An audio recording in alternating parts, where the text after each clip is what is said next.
Dana here. Welcome to Sew Learn Create. I'm glad you joined us today. We are trying to reach 5,000 subscribers. So if you like our content, be sure you click that subscribe button and leave a comment below to help us figure out something that we can do to celebrate 5,000 subscribers. Today's project is a card deck holder. So it holds your deck of cards inside, keeps them nice and secure, and then all together. Great for those Yu-Gi-Oh or Pokemon cards for your kids, or that deck of cards that you can always find handy in your drawer. So let's get started. To create the card deck holder, you'll need the following supplies. You'll need 2 pieces of fabric that for your outer, and then you need 2 pieces of fabric for your in lining, and those fabrics need to be 4.5 by 6 inches long. You'll need some basic sewing supplies, a button, and you'll need some elastic. I did elastic for my button, and I used a hair tie, and I get mine at Dollar Tree, and I like to get the little bit thinner hair ties. You can get them thicker, but they are much harder to sew, so I get the thinner ones, or you can use just some what they call roll elastic. It'll work the same. So the first thing we're going to do is we're going to take our fabric, and we need to position our hair tie. So we want to take one of our lining fabrics, and we're going to fold it in half longwise or like a hot dog, and we're going to press it. And all we're doing with this is we're just finding that center line, and we're going to position our hair tie so we can baste it in place. So I'm going to put that hair tie, and I'm going to put a clip on it or a pin, and I want that tie just barely past the edge of the fabric so that I be sure and catch it when I stitch it. So now we're going to go to the machine, and we're just going to baste that or just put a few stitches in here to hold this hair tie in place. So let's go to the machine. Now at the machine, we're just going to baste this hair tie in place or elastic. So I've got it clipped right in the center. Here's my center crease of my one piece of my lining. So I'm going to put my presser foot down, take this clip off, and I want to make sure that that hair tie or the elastic is underneath the presser foot. And then I try to start with my needle right on the edge or catching that elastic before I start stitching, because this is pretty thick and sometimes your needle doesn't want to catch it really easily. But we're going to just stitch across, and I kind of go slow, and then I'm going to back stitch.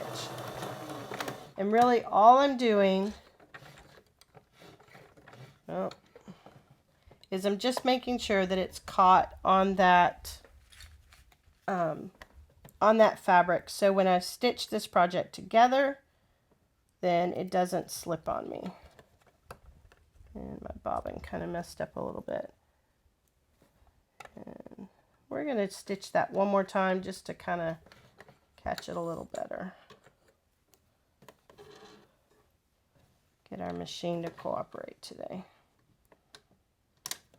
And sometimes you might want to lengthen your stitch length just a little bit when you're going through something thick like this. And we're going to back stitch. That's a little better. And all I'm doing again is just securing it to this lining fabric so that it doesn't slip on me when I put my project together. And now we'll go back to the mat and start assembling our project. Now to assemble our card deck holder, we're going to take our lining fabric and one piece of our outer fabric. We're going to put right sides together, or pretty side to pretty side, and we're going to line up the top edge and clip it. And when we go to the machine, we're just going to stitch right across this top edge to put these 2 pieces together. We're going to do the same thing with both sides of our lining and our outer fabric. So our lining and our outer right sides together, and we're going to clip right here at the top. And again, we're going to just stitch on both of these right across this top edge only when we go to the machine. So let's go to the machine.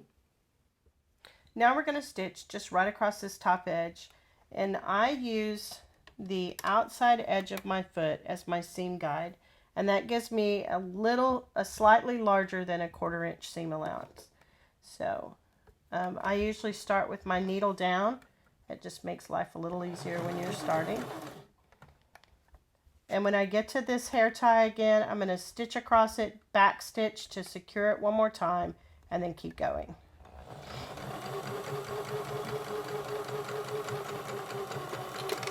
Back stitch over it again, and then keep going. And right off the edge. And then I'm going to chain piece, so I'm going to take my second piece and I'm just going to start it right underneath my presser foot and keep going.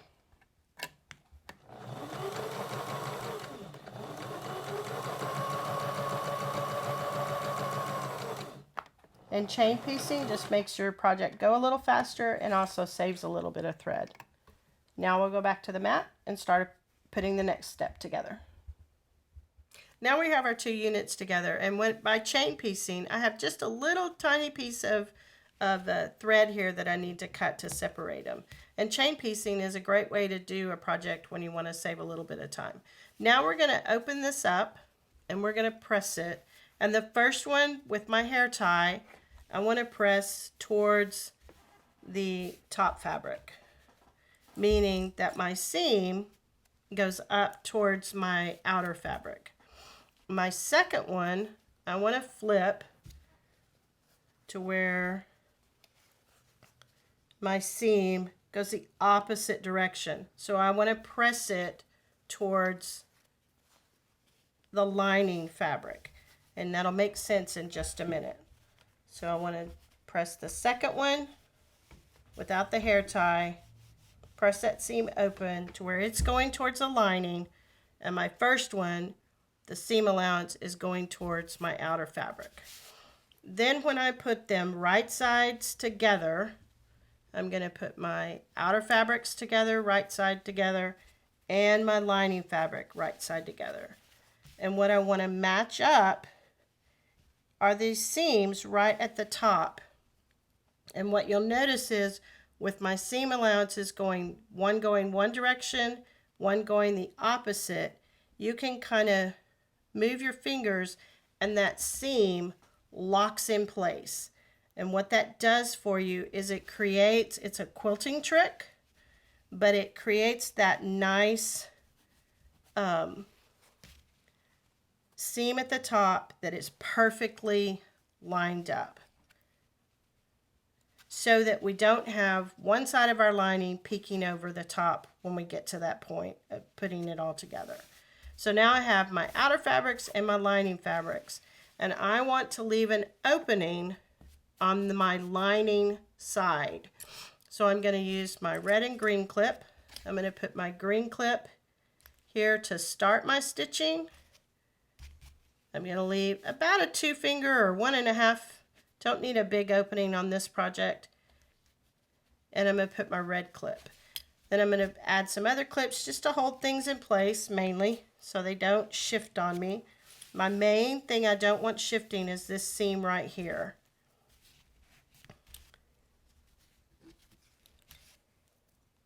And I'm a person who clips a lot, so you clip as much as you want to. But we're going to start our stitching here at our green clip. We're going to stitch all the way around and stop at our red clip. That leaves an opening for us to turn our project on our lining side, not our outer fabric. So let's go to the machine. Now we're going to stitch all the way around. Again, using my red and green clip, we're going to start at our green clip, stitch all the way around, stopping at our red, leaving this tiny opening here. And again, I'm going to use my outside edge of my foot as my seam allowance guide. Put my needle down, back stitch just slightly there at the beginning to secure those stitches. When I come to the corner, I'm going to leave my needle down, lift my presser foot, turn, lining my edge of my fabric back up, and keep going.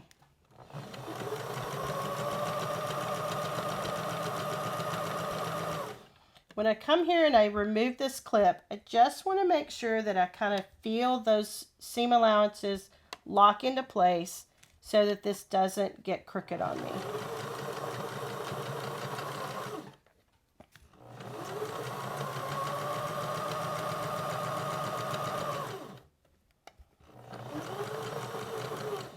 My corner again, needle down, lift and turn. And sometimes, as you can see, I need to go just a little bit further, so turn it back, stitch one more stitch, that usually does it, and then lift and turn again.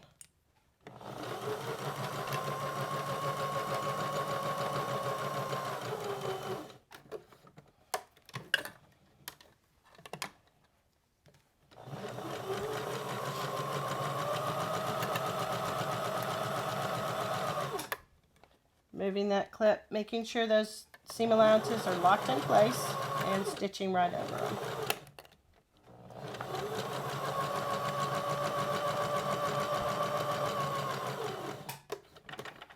The last corner, here's my red clip.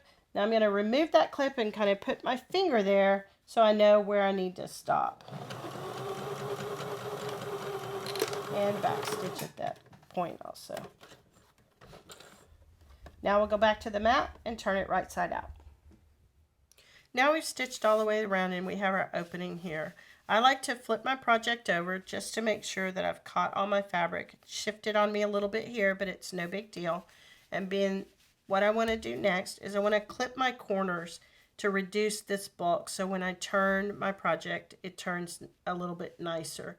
You want to clip it on the diagonal, but I'm staying way away from that stitching, because if I clip my stitching, then I've got to go back and close it up again. So I want to make sure that I'm clipping on the diagonal to reduce that bulk, but staying away from that stitch line. And I do that on all four corners.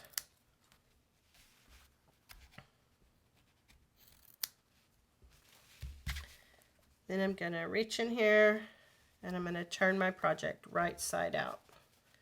I like to put my finger in, go all the way to the opposite edge of my project, grab a chunk with my thumb and kind of push it out. That gives you a pretty good chunk to grab a hold of, and it turns pretty easily.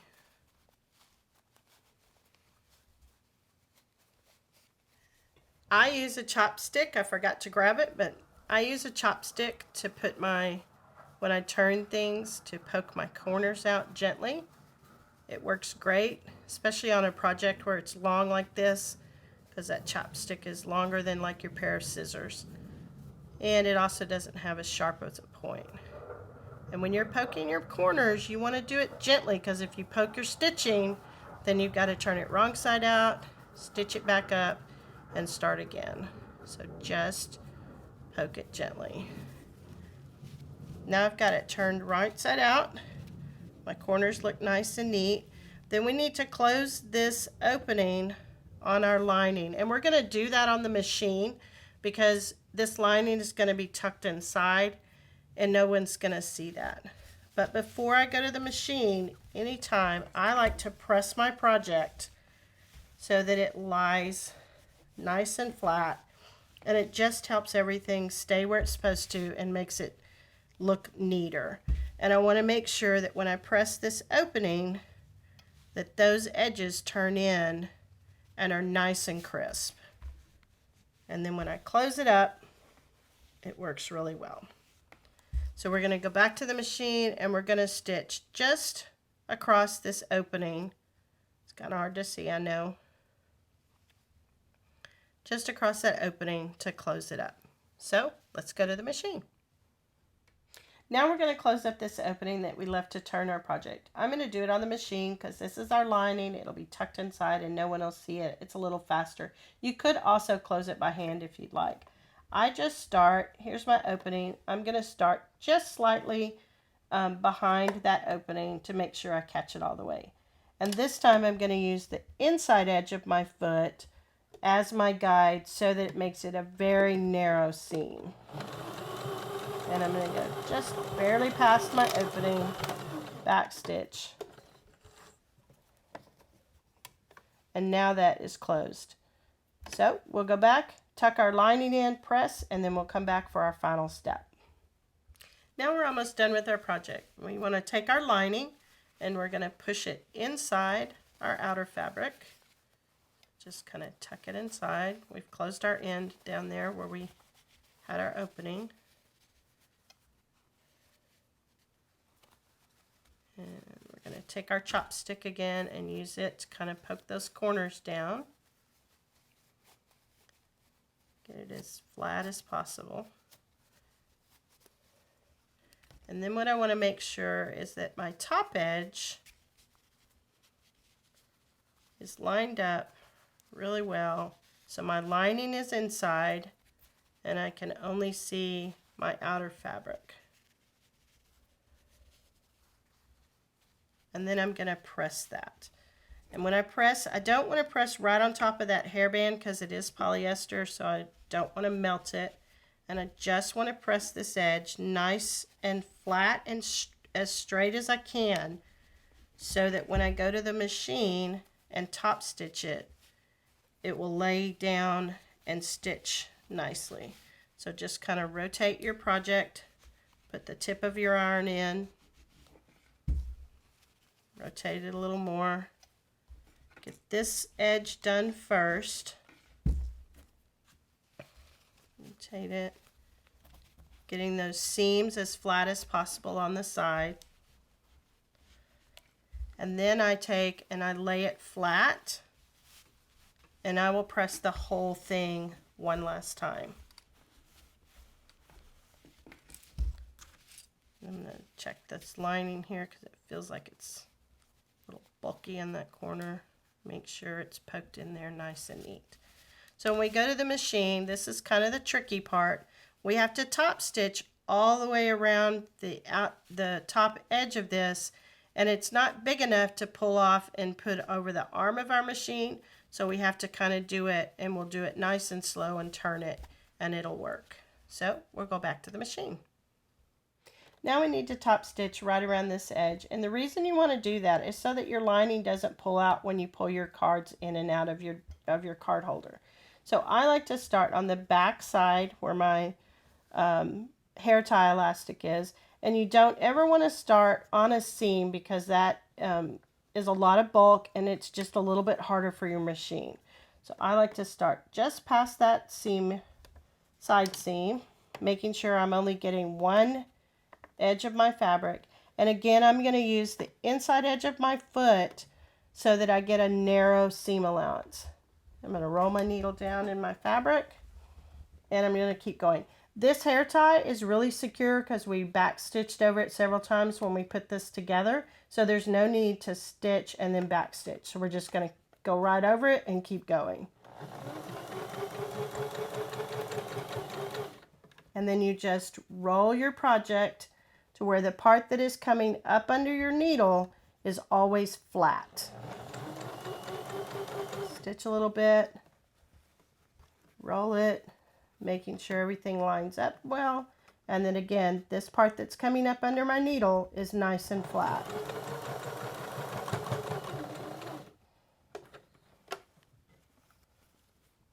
Roll it again.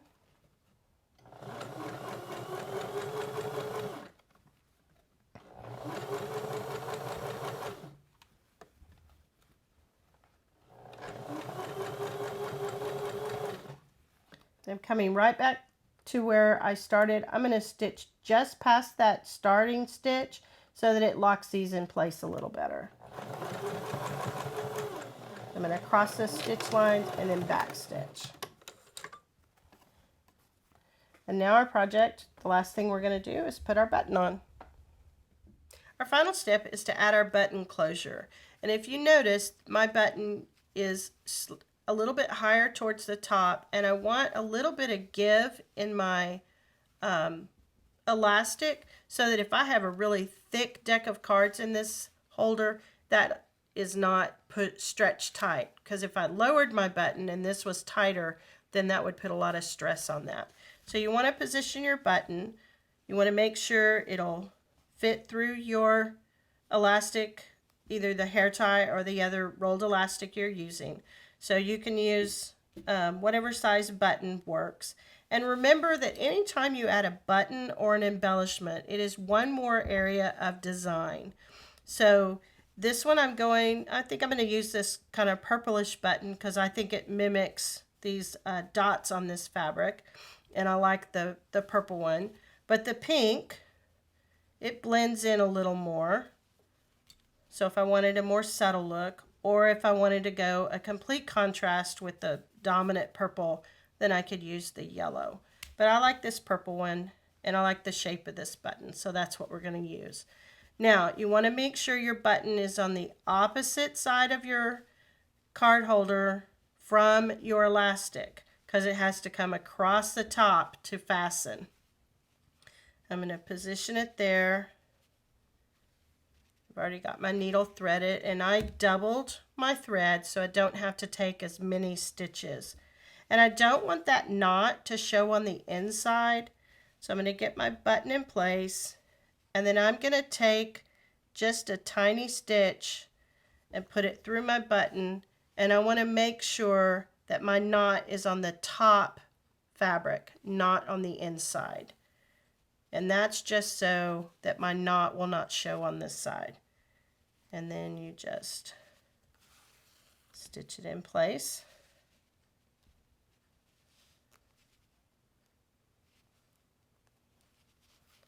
And you only have to go through this about, when you double your thread, usually three passes will be strong enough, making sure you pull it tight each time you take a stitch.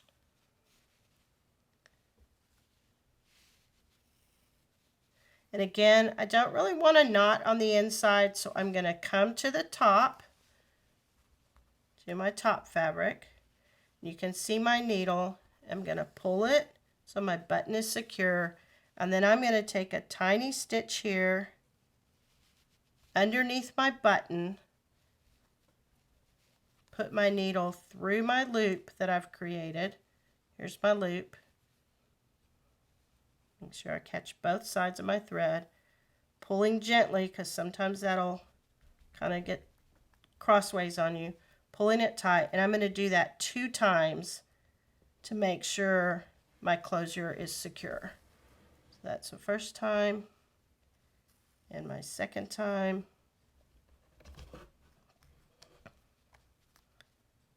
Pulling my threads.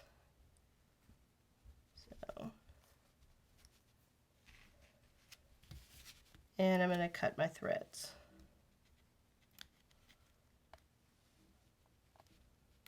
Now those knots are underneath my button, so on the inside where my cards would be passing back and forth, it's just a couple of stitches. There's nothing for it to catch.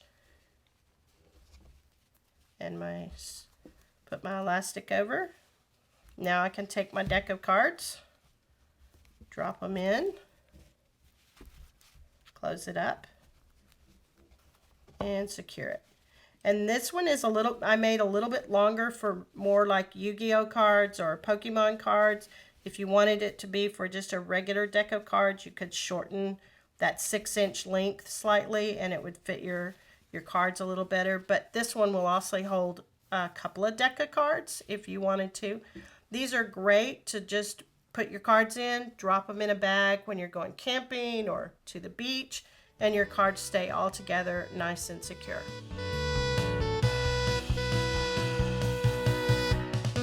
I hope you liked today's project, the card deck holder. And be sure and leave a comment below and help us figure out how we can celebrate when we reach 5,000 subscribers. See you in the next one.